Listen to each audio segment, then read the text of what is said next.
हाय। मेरा नाम नवदीप अग्रवाल है। मैं यूपीएससी सीएससी 2021 में ऑल इंडिया रैंक 150 हासिल किया मैंने।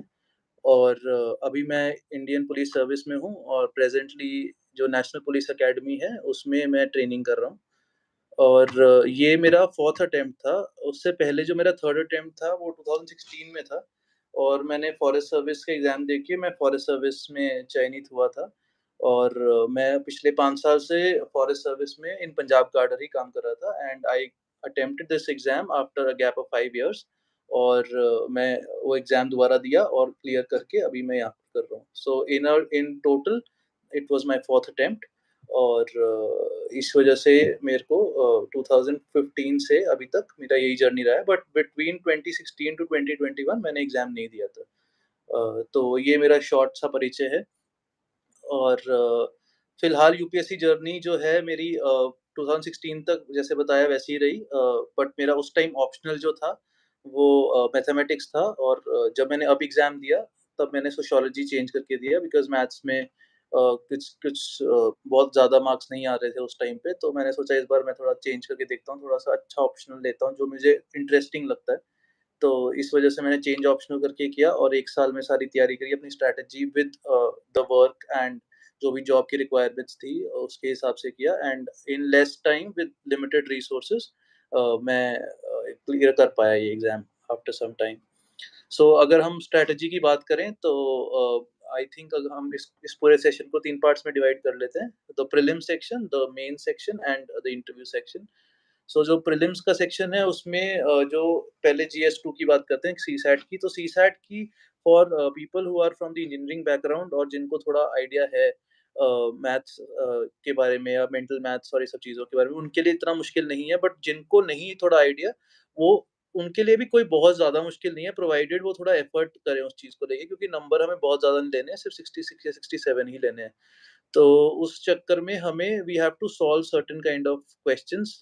इसको भी आप ब्रॉडली डिवाइड कर सकते हैं। कुछ आप कर लीजिए, सीसैट का इंग्लिश वाला पोर्शन जो है, उसके लिए प्रिपरेशन होता है कॉम्प्रिहेंशन देखना। तो सबसे बेस्ट सोर्स वही रहता है कि अगर हम 2013 या 12 से देखें जो सीसैट का एग्ज़ाम आया है, तो उसके हम सॉल्व करके देखें तो किस टाइप के क्वेश्चंस हैं, उससे हमें आइडिया लगता है। या फिर हमें बहुत सारी बुक्स मिल जाती हैं मार्केट में या इवन यूट्यूब पे बहुत सारे चैनल्स हैं, जिससे हम देख के प्रैक्टिस कर सकते हैं। एंड विद रिगार्ड टू जो मैथ्स के सवाल हैं, उसमें सेक्शंस है जैसे कि टाइम के कुछ क्वेश्चंस रहते हैं या रीज़निंग के कुछ रहते हैं, तो उसका हर एक टॉपिक का हमें मतलब कुछ ना कुछ अबाउट 100 क्वेश्चंस प्रैक्टिस कर लेने चाहिए।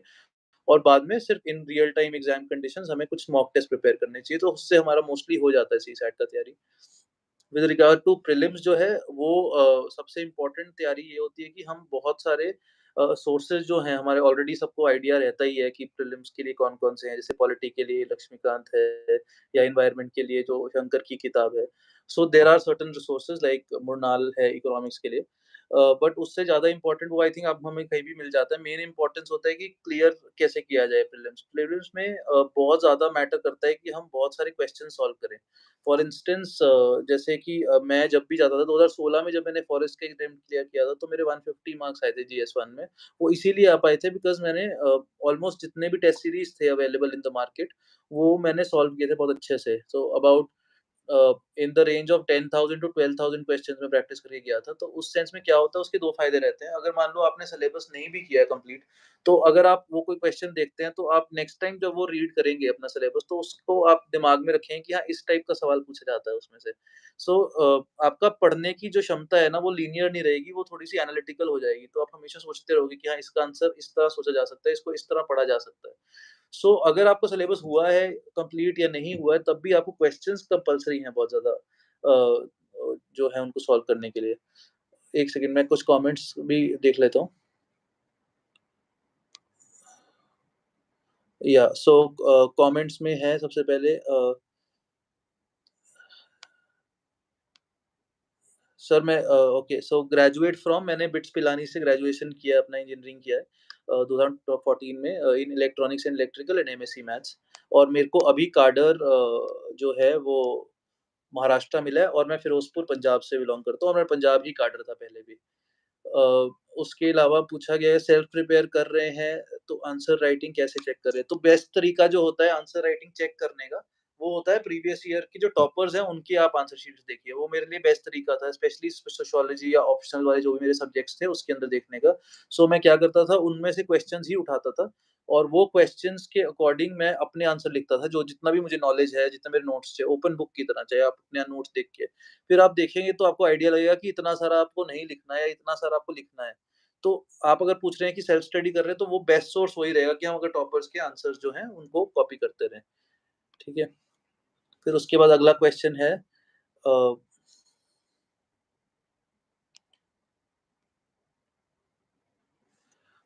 सीएससी की तैयारी फर्स्ट अटेम्प्ट था आईफॉस के अलावा। अ, हाँ, इंडियन फॉरेस्ट सर्विस मेरा फर्स्ट अटेम्प्ट था उस टाइम पे जब मैंने एग्ज़ाम दिया और when is the best time to start preparations? I think अगर आप ग्रेजुएशन करना ज़रूरी है, बट कई बारी क्या होता है हमारा एजुकेशन सिस्टम इस तरह है कि हमें आइडिया नहीं रहता है कि हमें किस टाइप क्या करना है फ्यूचर में। तो अगर यूपीएससी का आपको शुरू से ही है, if you are in 11th-12th तो आपको शुरू से ही है कि यूपीएससी करना है, then probably you can take an arts optional जो आर्ट्स के जितने भी हैं बीए कोर्सेज़ कर सकते हैं, वो कर सकते हैं ताकि आपका जो सिलेबस है वो मैच कर जाए यूपीएससी के सिलेबस से और बाद में आपको टाइम ना लगे। तो best time to preparation is definitely after graduation but I think you can अगर आप पक्का ही डिटरमाइंड हैं कि आपको ये करना है, तो इसलिए बहुत ज़रूरी है कि आप जो है पहले से ही थोड़ा-सा स्टार्ट कर दें। अगर आपको श्योर है, अगर नहीं भी है तो भी ग्रेजुएशन के बाद किया जा सकता है और 1 साल में हो सकता है सब कुछ। ठीक है? तो आईटी प्रोफ़ेशनल्स के लिए क्या मैं कहूँगा कि अगर आपका जॉब बहुत डिमांडिंग है, तो आपको सैटरडे संडेज़ तो लगाने ही पड़ेंगे, पर उसके अलावा आपको just before the prelims and mains exam आपको छुट्टी के लिए अप्लाई करना ही पड़ेगा। मतलब ये एक ऐसी चीज़ है कि अगर अगर आपका जॉब बहुत डिमांडिंग है, तो आप नहीं कर पाओगे 1 साल में, आपको ज़्यादा टाइम लग जाएगा। बट अगर आप करते आ रहे हैं काफ़ी टाइम से और आपको अभी देना है, तो आप बस अगर सैटरडे संडे देंगे और कुछ-कुछ छुट्टी बीच में लेंगे, तो हो जाएगा। बट अगर ऐसा है कि आप फर्स्ट अटेम्प्टर्स हैं और आप चाह रहे हैं जॉब के साथ करना, तो आपको कहीं न कहीं आपको जॉब के साथ थोड़ा-सा कॉम्प्रोमाइज़ करना पड़ सकता है for some time and you have to give your 100% at that time. तो आप मान के चलिए कि अगर आप लूज़ कर रहे हैं जॉब को, तो आप और मोटिवेशन से पढ़ेंगे। But with the job also it is manageable provided you spend more time during the holidays. और बहुत लिमिटेड पढ़ना होता है अगर आप विद वर्किंग कर रहे हो तो आपकी ऑप्शनल की जो चीज़ें हैं but notes have to be very systematic मतलब ऐसा नहीं कि हर चीज़ ही पढ़ लें हम, हर टॉपिक के हमारे पास 500 से 600 वर्ड्स होने चाहिए विद द बेस्ट सोर्सेज़। चाहे आप टॉपर्स के जो आंसर्स हैं वो देखिए या फिर जो भी प्रीवियस ईयर क्वेश्चंस के कुछ भी आंसर्स आपको मिलते हैं। और एक गुड टेस्ट सीरीज़ अगर आप जॉइन करते हैं तो उससे बहुत फ़ायदा होता है बिकॉज़ उनकी जो लाइव डिस्कशंस होती हैं, फॉर एग्ज़ाम्पल मैंने आईएएस गुरुकुल की थी इन सोशियोलॉजी, तो वो मुझे बहुत हेल्प करी और उसमें जो करंट एग्ज़ाम्पल्स थे वो किसी और सोर्स में नहीं थे। सो आई वुड से कि अगर आपको कम टाइम में बहुत सिस्टमैटिक तैयारी करनी है तो आपको जो है प्रीवियस ईयर क्वेश्चंस को देख के अपने नोट्स बनाने चाहिए और हर एक टॉपिक का कुछ-कुछ पोर्शन होना चाहिए क्योंकि पूछा बहुत लिमिटेड जाता है, बहुत ज़्यादा नहीं पूछा जाता और हम ज़्यादा करने के चक्कर में सिलेबस कंप्लीट नहीं कर पाते हैं। So you have to maintain and even the same for the GS आपको हर एक चीज़ के कुछ ना कुछ नोट्स होने चाहिए कि मेरे को 100 वर्ड्स पता है इस पर्टिकुलर टॉपिक के या 200 वर्ड पता है, उसके बाद मैं थोड़ा करंट अफेयर्स का ऐड ऐड करके हम बहुत अच्छे से आंसर लिख सकते हैं उसके अंदर। तो नेक्स्ट क्वेश्चन जो है वो मैं लेता हूँ। मैंने इंटरव्यू तो इंग्लिश में ही दिया था बट हिंदी में भी आप दे सकते हैं बहुत कंफर्टेबली मेरे बहुत सारे बैचमेट्स हैं जिन्होंने हिंदी में दिया और बहुत अच्छे से क्लियर किया उन्होंने। और इस वजह से इंटरव्यू का ऐसे है। हम ऐसा करते हैं आप ये क्वेश्चन जो है जो कॉमन क्वेश्चन जो मेरे पास भी एक लिस्ट आई है उसमें और जो आपके क्वेश्चन्स है वो मैं वो ले लेता हूँ। हाउ टू सिलेक्ट ऑप्शनल ये बहुत इंपॉर्टेंट चीज़ है बिकॉज़ मेरे पास मैथ्स ऑप्शनल था 2016 तक और मैथ्स में मेरे नंबर नहीं आ पा रहे थे मतलब हालाँकि मेरा ग्रेजुएशन सब्जेक्ट भी मैथ्स ही था। तो फॉरेस्ट तो हो गया किसी तरह बट देन अब मैंने सोचा कि जब मैंने अभी देर बाद देना है तो मैथ्स लेके तो नहीं दे सकता हूँ मैं। तो मैथ्स अगर नहीं लेना तो इसलिए मेरे को देखना पड़ा कि कौन-सा ऑप्शनल मेरे को सूट करता है। तो the first thing that you have to do is जो भी आपके मतलब के ऑप्शनल है, आपको इतनी जल्दी समझ नहीं आएगा at least take some time and take questions of all the 3 let's say 3 topics are there. For example pub ad आपने ले लिया सब्जेक्ट, आपने सोशियोलॉजी ले लिया या इंटरनेशनल रिलेशंस वाला जो है पॉलिटिकल साइंस है। आप पिछले साल के क्वेश्चन देखो जस्ट लाइक दैट आप बिना पढ़े एक बार देख के देखो। उससे आपको आइडिया लगेगा कि किस टाइप की चीज़ें पूछी जा रही हैं। फॉर मी सोशियोलॉजी के अंदर जो मैंने क्वेश्चन्स देखे कि जैसे लिव इन रिलेशनशिप था या फिर गॉड-मैन के बारे में क्वेश्चन्स था, ये हम सोसाइटी में रेगुलरली देखते रहते हैं। तो मुझे एक इंटरेस्ट जागा इस चीज़ के अंदर कि ये वाली चीज़ें अगर मैं पढ़ूँगा पैशनेटली, तो मैं बहुत अच्छा स्कोर कर सकता हूँ। तो मेरे लिए वो पैशन ढूँढना बहुत ज़रूरी था और फिर मैंने देखा कि सेकेंड चीज़ देखना है कि सिलेबस जो है उसकी अवेलेबिलिटी कितनी है आस-पास में।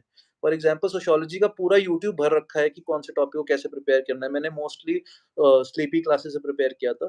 तो वो स्टार्ट करने के बाद एक बेस बनने के बाद फिर प्रीवियस ईयर के टॉपर्स के क्वेश्चन्स देखे, फिर एक टेस्ट सीरीज़ जॉइन की। इस तरह मैंने अपना एक पूरा बनाया, मेरे ब्लॉग में लिखा हुआ है वो वाली चीज़, मुझे जैन सर के ब्लॉग में है वो। तो उससे मतलब पता लगा। तो what I am saying is कि आपको ऑप्शनल सिलेक्ट करने में चाहे आपको 1 महीना लग जाए, बट ऑप्शनल आप बहुत सही सिलेक्ट करिए, नहीं तो जैसे मैंने मैथ्स लिया, maths is also good optional, but उसमें बहुत ज़्यादा प्रैक्टिस चाहिए और उतना पैशन मेरे को नहीं था शायद मैथ्स के लिए, मुझे रियलाइज़ नहीं हुआ और 2-3 अटेम्प्ट ऐसे ही वेस्ट कर दिए मैंने।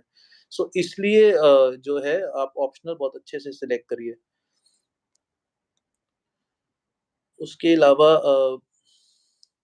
मेरा ये 10th 4th था बता दिया, नौकनी उसके अलावा अगर हम बात करें ये वाले क्वेश्चन मेंस के बाद प्री कर सकते हैं क्या? इसका मतलब हाँ, मेंस के बाद प्री आप अगर आपका नेक्स्ट आपको लग रहा है आपका मेंस अच्छा नहीं गया, इवन अच्छा भी गया, तो आपको वैसे भी इंटरव्यू के लिए प्रिपेयर करना है, तो आप ऐसे ही मान के चलिए कि नेक्स्ट अटेम्प्ट के लिए प्रिपेयर करना है। सो इसलिए मैं तो कहूँगा कि मेंस के बाद भी आप प्रिपेयर करते रहिए। कोचिंग का बहुत डायबॉलिक है। जब मैंने शुरू किया था 2014, 15, 16 में तब इतने ज़्यादा इंटरनेट पे रिसोर्सेज़ नहीं थे। बट आजकल इतना सब कुछ अवेलेबल है और सब कुछ फ्री में ही अवेलेबल है और बाय चांस अगर आपको फ्री में उसमें आपको और भी ज़्यादा डेप्थ चाहिए तो भी आप वो वाले जॉइन कर सकते हैं। They are of good quality. So Delhi जाना specifically is not a very good option अगर आप कहीं और से हैं। अगर वहाँ का उनका कोई सैटेलाइट सेंटर है तो आप जॉइन कर सकते हैं, but only for a certain course, not for the entire period. Because ऐसा होता है हर कोचिंग में कुछ अच्छे टीचर्स हो सकते हैं या कुछ ऐसी चीज़ें हो सकती हैं जो आपको लगता है कि इम्पोर्टेंट है। तो आपको पूरा एज़ अ होल उस पे ब्लाइंडली ट्रस्ट नहीं करना, आपका खुद का स्ट्रैटेजी बनाना ज़रूरी है। सो आई वुड से कि आप कोचिंग जो है तभी जॉइन करिए अगर आपके पास टाइम है और आप जा सकते हैं वो वाली कोचिंग में, अदरवाइज़ नेट पे हर चीज़ अवेलेबल है। So I would say coaching is not as necessary as it used to be earlier. And next questions जो हैं मैं जो एक बेसिक कॉमन क्वेश्चंस में से पूछे जाते हैं मैं उसके बारे में आंसर कर देता हूँ। उसके बाद एनसीईआरटी के बारे में NCERTs are quite important for basic understanding but it is not the sufficient condition for it. मतलब एनसीईआरटी मैंने पढ़ी है, बेसिक देखा है तो हमें आइडिया लगता है, बट उससे हमें काफ़ी आगे तक पढ़ना पड़ता है। ज्योग्राफी की फॉर इंस्टेंस अच्छी एक एनसीईआरटी है जो कि काफ़ी इम्पोर्टेंट है, but other NCERTs I think they are good but not as important as like taking more material from the surroundings and जो भी नेट पे अवेलेबल है। तो इसलिए एनसीईआरटीज़ पे बहुत ज़्यादा फ़ोकस मेरे ख़्याल से नहीं करना चाहिए। करंट अफ़ेयर्स हाँ, करंट अफ़ेयर्स डेफ़िनिटली बहुत इम्पोर्टेंट है बिकॉज़ जीएस 2 और जीएस 3 के अंदर जो है मेजरली करंट अफ़ेयर्स से ही सब कुछ आता है। सो एक मैं मेंस के लिए सजेस्ट करूँगा, मुझे शून्य आईएएस के नोट्स मैंने खरीदे थे, तो मुझे वो काफ़ी इंटरेस्टिंग लगे। उसमें ना सारे टॉपिक्स कवर्ड लगे। तो वो टॉपिक्स के बाद आप उन टॉपिक्स को बेस बना के आप एक्स्ट्रा ऐड करते रहिए। कोई भी चाहे आप न्यूज़पेपर पढ़िए, चाहे आप कोई करंट की कंपाइलेशन पढ़िए, वो पढ़ के उसमें ऐड करते रहिए अपने-अपने नोट्स जो हैं। तो उससे आपका बहुत अच्छा मेंस का एक बहुत अच्छा डेटा बुक बन जाएगा और एंड में आप उसको जो है रिवाइज़ करिए multiple times so you will be able to answer most of the questions in mains. और न्यूज़पेपर का क्या है, स्टार्टिंग में न्यूज़पेपर पढ़ना बहुत ज़रूरी है when you are starting the preparation. So for the first 6 months I would say कि न्यूज़पेपर्स पढ़ना आना चाहिए बिकॉज़ आपको तभी आपको कॉन्टेक्स्ट पता लगेगा कि क्या हो रहा है, कैसे लिखना है, कैसे डिफरेंट एंगल से सोचा जाता है। But after a certain point in time अगर आप सेकंड, थर्ड अटेम्प्ट दे रहे हैं तो वो आप थोड़ा लेट गो करके आप सिर्फ़ कंपाइलेशंस पढ़ सकते हैं टू सेव योर टाइम। और न्यूज़पेपर से नोट्स बनाने का कोई ज़्यादा मतलब है नहीं, आप मोस्टली डिजिटल नोट्स ही बनाइए जो भी, बट नोट्स टॉपिक वाइज़ बनाइए। और अगर आपको लग रहा है कोई टॉपिक आया, मान लो रेपो रेट का टॉपिक आया, तो आप बस उतना देख के आप इकोनॉमिक्स वाले जो भी आपने टॉपिक के सब्जेक्ट के नोट्स बनाए हैं, उसके अंदर आप उसको ऐड कर लीजिए। बहुत ज़्यादा लंबा-लंबा नहीं करना चाहिए, बस फ़ील लेना चाहिए कि क्या टॉपिक है। अगर आपको लगा है कुछ नया है, तो उसको ऐड कर लिए। बट नोट्स मतलब हैंडमेड नोट्स में आप 2-3 घंटे नहीं वेस्ट कर सकते because that is the time which I think UPSC will not give you to completely do it. So newspapers उस सेंस में नहीं पढ़ने की ज़रूरत है। उसके बाद मैगज़ीन्स का इम्पोर्टेंस आई वुड से योजना कुरुक्षेत्र आप थोड़ा बहुत देख सकते हो, बट आई थिंक वो कहीं न कहीं कवर्ड हो जाता है किसी न किसी कंपाइलेशन में या फिर जो भी आप टेस्ट सीरीज़ जॉइन करेंगे उसके नोट्स वगैरह में, या जो भी आप देखेंगे नेट पे अवेलेबल होती है बहुत सारी चीज़ें। तो बहुत ज़्यादा रिलिजियसली मत फ़ॉलो करिए। कुछ अगर टॉपिक्स ऐसे होते हैं जैसे कि हेल्थ केयर पे आ गया, तो हेल्थ केयर के कुछ नोट्स आपने बना लिए, वो आपको एस्से में भी हेल्प करेंगे। बट ऐसा नहीं है कि योजना कुरुक्षेत्र पढ़ना बहुत ज़्यादा आपका ज़रूरी है। वो कहीं न कहीं कवर्ड होगा आपके जो पूरे आपके सिलेबस होगा उसके अंदर। डेली कितना पढ़ना चाहिए? आई वुड से कि वो इंडिविजुअल डिपेंड करता है, बट आपको इस तरह से अपना टाइम टेबल बनाना चाहिए कि आपको एटलीस्ट कुछ पोर्शन जो है रिविज़न पे देना चाहिए, बिकॉज़ अ, अगर आप रिवाइज़ नहीं करते हैं पर डे और वीकली का जितना आपने किया है, तो वो एकदम ही भूल जाता है। हमारा माइंड कुछ इस तरह से, क्योंकि इतनी इन्फॉर्मेशन नहीं ले पाता, अगर हम उसको बहुत अच्छे से उसको एनालाइज़ करके याद ना करें, तो वो भूल जाएगा। मतलब रिटेंशन पावर, बहुत सारी स्टडीज़ आई हैं कि रिटेंशन कुछ ही टाइम तक रहता है, फिर 1-2 हफ्ते बाद बिल्कुल एकदम ब्लैंक हो जाता है। तो वो आपकी जो तैयारी थी, वो वाली सारी वेस्ट हो जाती है अगर आप 1 महीने बाद उस टॉपिक को पढ़ें। तो रिविज़न करना बहुत ज़रूरी है आपके पूरे टाइम टेबल में। तो अगर आप 6 घंटे पढ़ रहे हैं, तो 1 घंटा रिविज़न करना ज़रूरी है। अगर आप 9 घंटे पढ़ रहे हैं, तो 1 या 2 घंटा रिविज़न करना ज़रूरी है। तो इस तरह से बनाइए। कुछ आइडियल आंसर नहीं होता है, बट मुझे लगता है कि मिनिमम आपको 8 टू 9 आवर्स तो पढ़ने ही चाहिए, तो आपका हो जाता है सिलेबस 1 साल में सारा का सारा syllabus plus like the entire thing.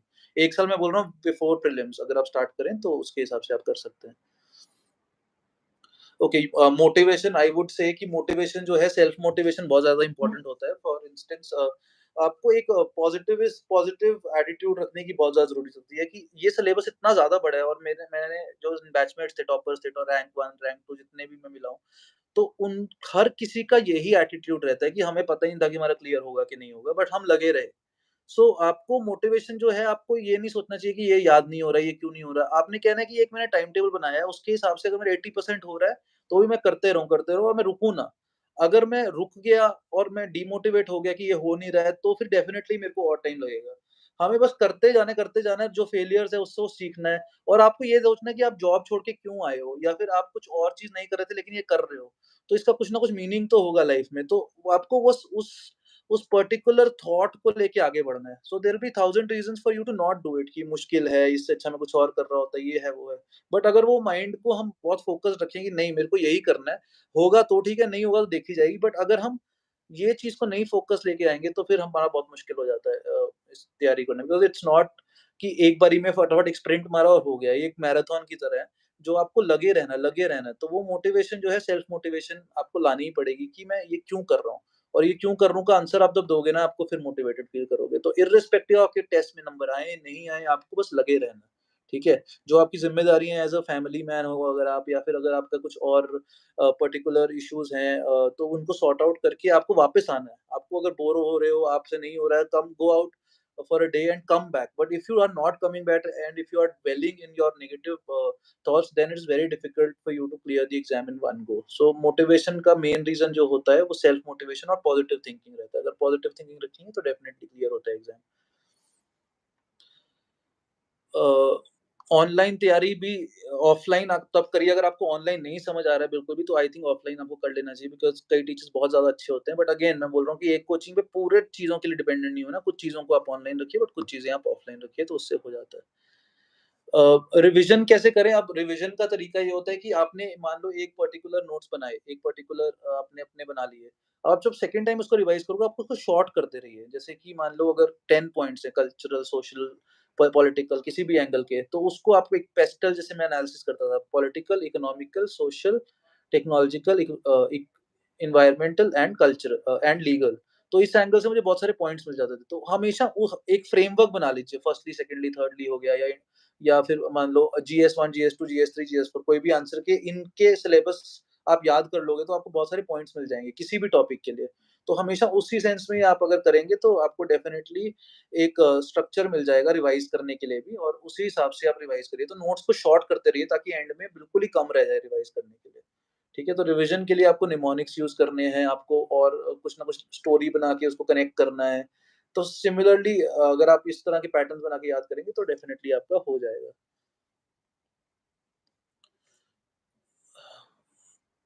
उसके बाद है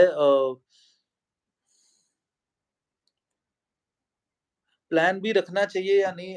ये क्वेश्चन एक्चुअली बहुत इम्पोर्टेंट है। अगर आप पहला जो अटेम्प्ट है, पहला या दूसरा अटेम्प्ट, उसमें मैं कहूँगा कि आप सच में प्लान बी के बारे में मत सोचिए, और पूरा लाइक गिव इट 100%।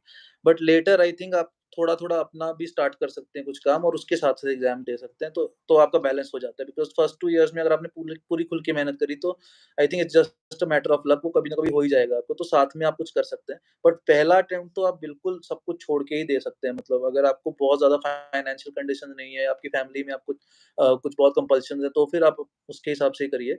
अदरवाइज़ जो है, जो आप प्लान बी के बारे में स्टार्टिंग में मत सोचिए। बस ये सोचिए कि मैं अपना 100% दे देता हूँ, जो होगा देखी जाएगी, अदरवाइज़ तो है ही। जो भी आपका दूसरा प्लान होगा। उसके बाद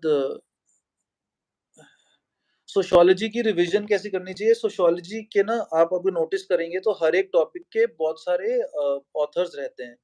कि एक पर्टिकुलर मान लो कोई भी फंक्शनलिज़्म है, तो उसके बारे में फॉर क्या आप इस तरह से अपने नोट्स में बनाइए कि फॉर लोग क्या बोल रहे हैं, अगेंस्ट लोग क्या बोल रहे हैं और न्यूट्रल लोग क्या बोल रहे हैं।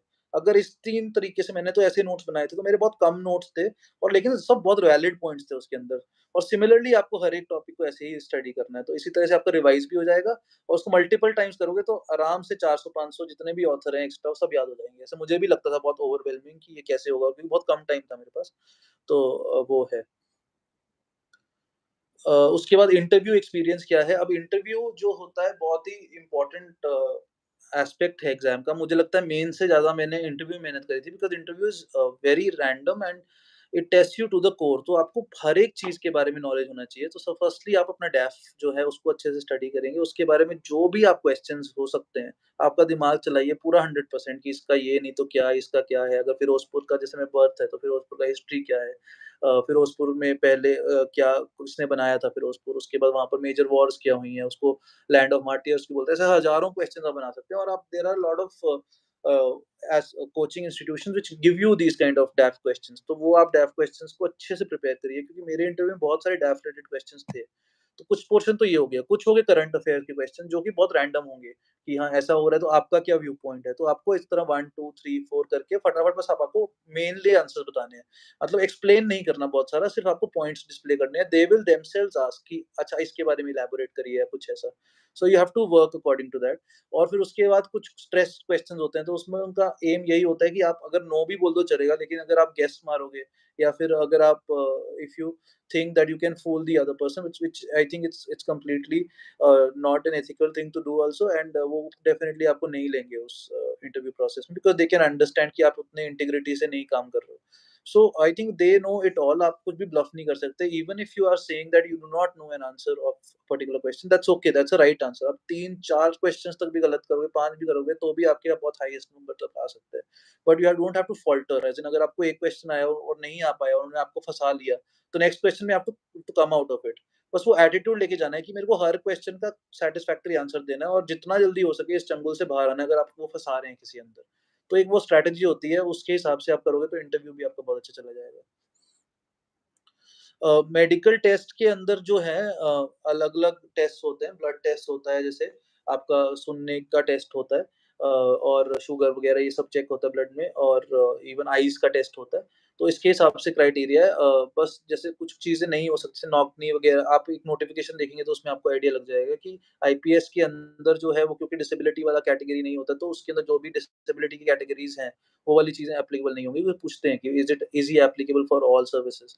तो वो आप उसके हिसाब से आपको पता लग जाएगा कि मेडिकल के अंदर क्या है, बट मेडिकल कोई बहुत बड़ा इश्यू होता नहीं है अनलेस कोई ऐसी चीज़ है जो आप नहीं आपने बताई और वहाँ निकलती है तो फिर थोड़ा इश्यू हो सकता है। बट अगर आप बताते हैं और आपके वो सारे मैटर कर मतलब सारे टिक हो रहे हैं पॉइंट्स तो कोई इश्यू नहीं आता है मेडिकल में। अगेन क्वेश्चन में से बहुत पूछा था कि फॉरेस्ट सर्विस की कट ऑफ क्यों क्लियर कर पाई? तो मैं वही आंसर दे रहा हूँ कि आप जो है क्वेश्चंस जो हैं बहुत सारे प्रैक्टिस कीजिए ऑलमोस्ट हर जो भी अच्छी-अच्छी टेस्ट सीरीज़ है, विज़न मुझे अच्छी लगती थी, आईएएस बाबा बहुत अच्छी लगती थी। और ये नेक्स्ट आईएएस के भी मैंने कुछ क्वेश्चन्स ट्राई किए थे या इनसाइट्स ऑन इंडिया के, तो क्वेश्चन्स की कमी नहीं है, उनकी क्वालिटी भी अच्छी है। तो प्रीलिम्स में क्या होता है बहुत सारे क्वेश्चंस हम गट फीलिंग से भी करते हैं, जैसे एलिमिनेशन से कर लिए क्योंकि कभी भी कंप्लीटली आपको तीनों ऑप्शंस नहीं आते होंगे, कितना ही आप पढ़ाई कर लो और वो सबके लिए ट्रू है, किसी को भी नहीं आता होता। But while you are attempting the questions you will get the intuition कि हाँ, इसमें एग्जामिनर ने यहाँ फँसाया होगा या कुछ फँसाया होगा, तो आप कुछ ना कुछ इंटेलिजेंट गेस वर्क करके भी बहुत सारे एलिमिनेट कर पाते हो ऑप्शंस। तो आई थिंक वो मुझे बहुत हेल्प किया था क्योंकि क्वेश्चन मुझे लग रहे थे कहीं न कहीं देखे-देखे हैं क्वेश्चन, हालाँकि सेम नहीं थे। तो वो तभी आता है अगर आप इंटेंस प्रैक्टिस करते हो और रिवाइज़ करते हो। आपके जो क्वेश्चन्स आपने किए उनकी शॉर्ट नोट्स बना के उनको बार-बार रिवाइज़ करो। तो कहीं का क्वेश्चन कहीं न कहीं आपको दिख ही जाएगा। सो इसीलिए बेस्ट तरीका ही यही है, मतलब आप तैयारी कर रहे हो वो ठीक है और उसके बाद आप क्वेश्चन्स के हिसाब अगर टॉपिक छूट भी जाए तो क्वेश्चन्स के हिसाब से आप वापस उस टॉपिक पे जाइए कि हाँ, ये टॉपिक मेरा छूट गया था, इसको आप रिवाइज़ कर लीजिए। तो आपका दिमाग थोड़ा और एनालिटिकली चलता है। रादर देन आप सारा एक बार रीड कर लिया, मान लो आपने कहा 15 दिन में सारा हिस्ट्री पढ़ लेता हूँ, उसके बाद भी आप क्वेश्चंस नहीं सॉल्व कर पाएँगे। लेकिन आप क्वेश्चंस के साथ रिवाइज़ करेंगे अपना टॉपिक तो बहुत अच्छे से रिवाइज़ होता है। तो आई थिंक वो काफ़ी वर्क करा मेरे को, हर अटेम्प्ट में ही वर्क किया, तो कभी मेरा प्रीलिम्स अटका नहीं है।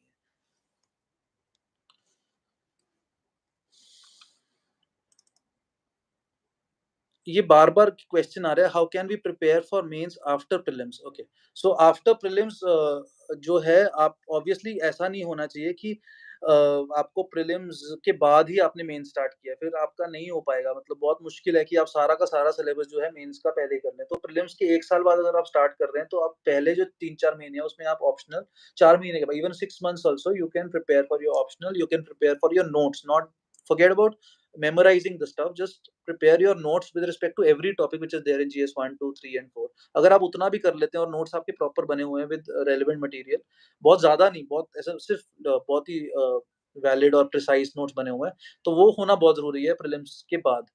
तो प्रीलिम्स के बाद अगर आपके पास ये सब चीज़ें हैं, तो आपको सिर्फ रिवाइज़ करना रहेगा और टेस्ट पेपर्स करने रहेंगे, और उस प्रीलिम्स के टाइम जो आपने मेंस की तैयारी नहीं करी, उसके करंट अफेयर्स देखने रह गए। तो मैं ये नहीं कहूँगा कि प्रीलिम्स आप करने के बाद आप मेंस की फ्रेश तैयारी कर रहे हो, तो it will be a little difficult. आप कर सकते हो ट्राई, बट थोड़ा-सा मुश्किल हो जाता है। आई थिंक आप कोचिंग लें या ना लें, अगर आपकी स्ट्रैटेजी अच्छी बनी हुई है और आपने प्रीवियस ईयर्स टॉपर्स के आंसर्स देखे हुए हैं, उनके टॉक्स सुने हुए, उनकी स्ट्रैटेजी समझी हुई है, तो 1 साल अगर प्रीलिम्स के 1 साल पहले अगर आप तैयारी करते हैं, तो डेफिनिटली आपका फर्स्ट अटेम्प्ट में हो जाता है। जैसे मैंने ऑप्शनल चूज़ करने में गलती करी, तो मुझे बहुत टाइम लग गया, तो ऑप्शनल मेरे मार्क्स नहीं आए, हालाँकि जीएस में अच्छे आते थे। तो ऑप्शनल पहले आप सिलेक्ट करिए और अपना आप देखिए कि आप 1 साल पूरा का पूरा विद डेडिकेशन देख सकते हैं, और अपनी सारी चीज़ें जैसे कुछ सेविंग्स आपने कर रखी हैं और आप उस पे टाइम स्पेंड कर सकते हो, वो सब आप कंसिडरेशंस करिए। वो अगर आपने माइंडसेट के साथ अगर आप आ जाते हैं, तो आपको मेरी मैं आपको बता रहा हूँ 1 साल में आपका हो सकता है एग्ज़ाम फर्स्ट अटेम्प्ट में भी। बट अगर माइंडसेट नहीं है, आप डबल माइंडेड हो कि करना है कि नहीं करना, तो फिर ये थोड़ा-सा मुश्किल हो जाता है। और एक और मेरे ख्याल से एक स्ट्रैटेजी जो मुझे काम आई, एक पेरेटो प्रिंसिपल है। पेरेटो प्रिंसिपल कहता है कि 80% of the work that is done, या आउटपुट जो है 80% वो 20% ऑफ वर्क से आता है। ये बात बिल्कुल सही है। अगर आप नोटिस करेंगे, तो आपको बहुत सारे ऐसे हॉटस्पॉट्स मिल जाएँगे हर एक टॉपिक में। हिस्ट्री में इतने में से पूछा जाता है, या फिर इकोनॉमी में से में पूछा जाता है, प्रीलिम्स में ले या मेंस में। आप उनका कलेक्शन लीजिए, सब क्वेश्चन जो पहले पूछे गए हैं, उनका एक स्ट्रैटेजी बनाइए कि ये वाले टॉपिक ज़्यादा पूछा जाना चाहिए। तो वो टॉपिक पे पूरा फ़ोकस कीजिए। फॉर एग्ज़ाम्पल वर्ल्ड हिस्ट्री से 1 या 2 क्वेश्चन पूछे जाते हैं, तो उसपे मैं ओवरवेलमिंग टाइम नहीं दे सकता हूँ किसी भी हालत में। एथिक्स जो है कम सिलेबस है और उसके बहुत ज़्यादा मार्क्स आ सकते हैं, तो एथिक्स में मैं ज़्यादा टाइम दूँगा एज़ कम्पेयर टू जीएस 2 या जीएस 3, बिकॉज़ जीएस 2, जीएस 3 में नंबर नहीं आते उतने ज़्यादा, और कुछ टॉपिक्स जो फिक्स्ड हैं, जैसे एग्रीकल्चर टॉपिक है जीएस 3 में, उसमें आना ही आना है क्वेश्चन। तो यू हैव टू आइडेंटिफाई कि आपके आइलैंड्स क्या हैं, ये आइलैंड्स ऑफ प्रिपरेशन क्या हैं, उनको आपको बहुत अच्छे से प्रिपेयर करना है, और बाकी चीज़ों को आप कुछ कर पाए तो ठीक है, नहीं तो आप छोड़ देना, कोई ख़ास बात नहीं है। बट जो ये सबसे इम्पोर्टेंट और सबसे वैलिड क्वेश्चन है, उनको नहीं छोड़ना है, और अगर आपका नहीं हो पाता सिलेबस, दैट्स ओके। मेरा भी सिलेबस नहीं हो पाया था ड्यूरिंग मेंस, मेरे को 2 बार पहले एक बार चिकनगुनिया हुआ, फिर डेंगू हुआ, मैं 1 महीना मेंस के और प्रीलिम्स के लिए पढ़ नहीं पाया। तो मेरी सारी स्ट्रैटेजी खराब हो रही थी कि यार कैसे करूँगा मैं? मेरे पास तो इतना कम टाइम है और इतना सब कुछ है। फिर मैंने कहा कोई बात नहीं, जो हो गया, अब आगे क्या है? जो मेन चीज़ें वो कर लेता हूँ। फिर जो मैंने लग रहा था मिसलेनियस, उसको हटा दिया, फिर मेन-मेन चीज़ें करी। फिर उसके बाद आगे एक और स्ट्रैटेजी बनाई। इसको चेंज करते रहो स्ट्रैटेजी को बीच-बीच में, जैसे आपका काम चल रहा है। बट रुकना नहीं है आपको, और इम्पोर्टेंट चीज़ों पे ज़्यादा फ़ोकस करना है, रेदर देन सारा का सारा कवर करना। वो बहुत मुश्किल हो जाता है फिर कई बारी।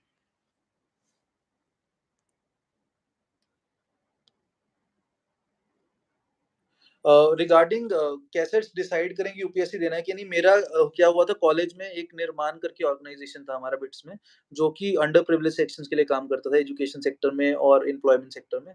तो उस टाइम ही मुझे लगा कि मेरी कॉलिंग जो है थोड़ा डेवलपमेंटल सेक्टर की तरफ है, तो अगर मेरा यूपीएससी नहीं होता, तो प्रोबेबली मैं उस सेक्टर में ही कुछ कर रहा होता, शायद एकेडमिक वर्क कर रहा होता या फिर कुछ फील्ड वर्क कर रहा होता। बट डेफिनिटली जब मैंने इंटर्नशिप जॉइन किया, तो मुझे आइडिया लगा कि ये वाला लाइफ़स्टाइल जो है वो मतलब मेरे को सूट नहीं कर रहा है। It might suit for anybody, ऐसा नहीं है कि वो गलत है या सही है। पर मुझे वो सूट नहीं किया, और मुझे इस सेक्टर में आना था जहाँ मैं इम्पैक्ट दे सकूँ लार्जर।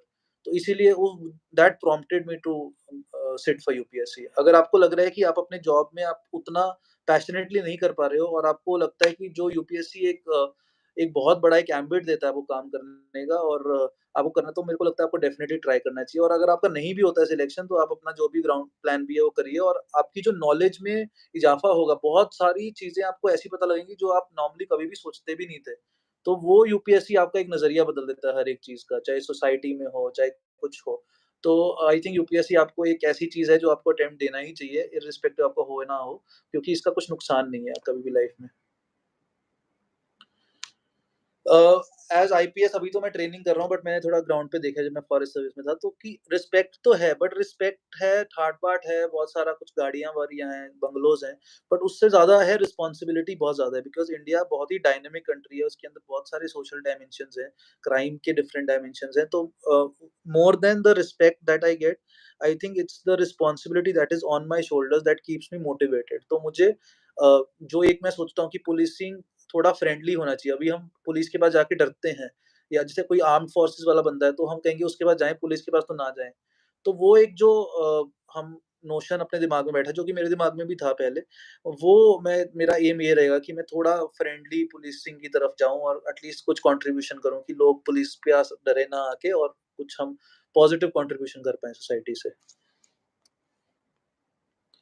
आई थिंक मोर और लेस हमने बहुत सारे क्वेश्चंस कवर कर लिए हैं। कोई और स्पेसिफिक क्वेश्चन हो तो आप मुझे बता दीजिए। तो हम कर सकते हैं। अदरवाइज़ मैंने बहुत डिटेल में अपनी स्ट्रैटेजी मोदित जैन सर के एक ब्लॉग में डिस्कस की हुई है। इवन बेटर इंडिया पे एक एक आर्टिकल आया था उसी पे। आप मेरे टेलीग्राम चैनल पे भी मैंने मोस्टली सारे अपने नोट्स और टेस्ट पेपर्स जो हैं सॉल्व्ड वाले, वो सारे उसमें किए हुए हैं। टेलीग्राम पे जो है वो क्या कहते हैं, आप यूज़ कर सकते हैं। इंस्टाग्राम पे भी अगर कुछ बहुत सारे क्वेश्चन्स आए तो कॉमन क्वेश्चन का एक और लाइव सेशन में ले लूँगा। इंस्टाग्राम मेरा आईडी navdeep_IPS है। और बस मैं यही कहूँगा कि मेरी जर्नी जितनी भी रही है उसमें जब भी हाँ, हताश हूँ और नेगेटिव साइड पे चला गया हूँ या एंग्ज़ायटी ड्रिवन रहा हूँ, तो मेरा कभी भी अच्छा रिज़ल्ट नहीं रहा है। बट अगर मैं एक पॉज़िटिव डायरेक्शन में चला गया कि नहीं, अब मुझे अपना बेस्ट करना है, और बाकी कुछ नहीं सोचना है। एक कार्पे डिएम करके एक फिलॉसफी होती है, carpe diem is living to the fullest. तो वो मेरे को लगता है, मैंने जब अपनी लाइफ़ में उसको फ़ील किया, तो मेरे लाइफ़ में बहुत सारे मुझे बेनिफिट्स मिले और मैं हमेशा सक्सेस की तरफ जाता रहा। तो आपको बस इर्रेस्पेक्टिव ऑफ आस-पास क्या हो रहा है, आपको वही करना है जो आपका मन करता है और उसको 100% देना है। उसके बाद होगा तो ठीक है, नहीं तो कुछ और ना कुछ अच्छा प्लान किया ही होगा भगवान ने। So I would end the session with this thought, और अगर कुछ होंगे क्वेश्चंस तो आप इसमें डालते रहिए। अच्छा, okay, one last question is, I have a request from you. I have a doubt regarding IPS physical test. Sir, does artificial teeth create problem in physical test? I have not heard of this as such, but एक बार मेरे को देखना पड़ेगा तो मैं आपको reply कर दूँगा, बट मुझे लगता नहीं है आर्टिफिशियल टीथ का कुछ ऐसा इश्यू है। और क्वेश्चंस, कोई last question if anybody is there?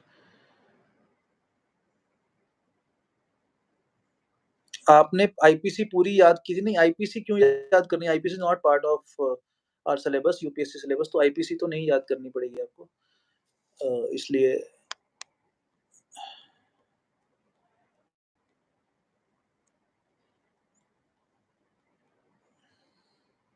Yes, I think more और less all the questions are covered. अगर कुछ क्वेश्चंस कवर्ड नहीं है, आप कमेंट सेक्शन में इस जो भी इस जब ये वीडियो पब्लिश होगा उसमें डालते रहिए। मैं सारे अबाउट आंसर राइटिंग, अच्छा, ओके। सो आंसर राइटिंग का भी बता देता हूँ। तो आंसर राइटिंग के लिए क्या होता है कि आपको बहुत सारे डायमेंशंस को कवर करना होता है। नॉर्मली क्या होता है, हम लिखते हैं तो हम एक भावना में बह जाते हैं कि हमें जो मैं लिखना चाह रहा हूँ वो मैं सारा समझा दूँ।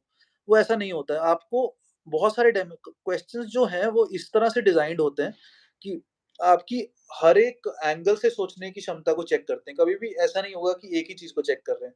फॉर इंस्टेंस एक बार 2014 में आया था सवाल कि मुंबई में और कोलकाता में उतनी पॉपुलेशन नहीं है, पॉल्यूशन नहीं है, बट दिल्ली में पॉल्यूशन बहुत ज़्यादा है।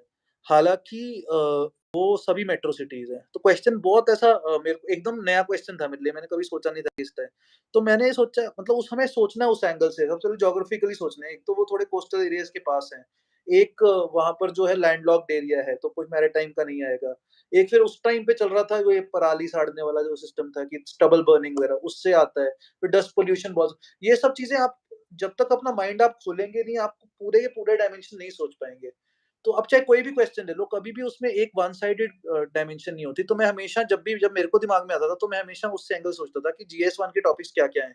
जैसे सोसाइटी के टॉपिक्स हैं, क्या इसमें कोई सोशल एंगल आ सकता है इस क्वेश्चन में? पॉलिटिकल एंगल जीएस 2 के क्या आ सकता है? क्या कोई सिक्योरिटी एंगल आ सकता है? कोई लीगल एंगल आ सकता है? कोई हमारे जो एक्ट्स हैं या पॉलिसीज़ हैं वो आ सकते हैं। तो आप ऐसा एक टेम्पलेट बना लीजिए कि 10 पैरामीटर्स में मैं सोचूँगा कोई भी आंसर, और उसमें आप जब लिखने लगेंगे तो आपको देखेंगे आपको बहुत सारे डायमेंशन मिल जाएँगे, और that is what the answer checker is also looking after. तो इसीलिए मैं ये कहूँगा कि आप बहुत मल्टी डायमेंशनल होके सोचें। इवन एथिक्स में क्या है, आपको एग्ज़ाम्पल देना ही पड़ेगा। कोई भी अगर आप नॉर्मली लिखेंगे विवान should be full of integrity, तो हम इस वो सब ही लिख पाएँगे। लेकिन आपको साथ में एक एग्ज़ाम्पल भी जोड़ना है कि हाँ, ऐसा ऑफिसर था, उसने इंटीग्रिटी किया और इस तरह कर पाया। तो ऐसे आपको बहुत सारे एग्ज़ाम्पल नेट पे मिल जाएँगे। इवन शून्य आईएएस के नोट्स में जो थे, मुझे दिखे थे। तो वो हर एक क्वेश्चन में अगर आप एग्ज़ाम्पल जोड़ देंगे और एक कुछ वैल्यू ऐड कर देंगे, तो आपका आंसर जो है मतलब आउट ऑफ 10 आपको 6 टू 7 मार्क्स भी मिल सकते हैं। So that is how you should attempt the answer writing.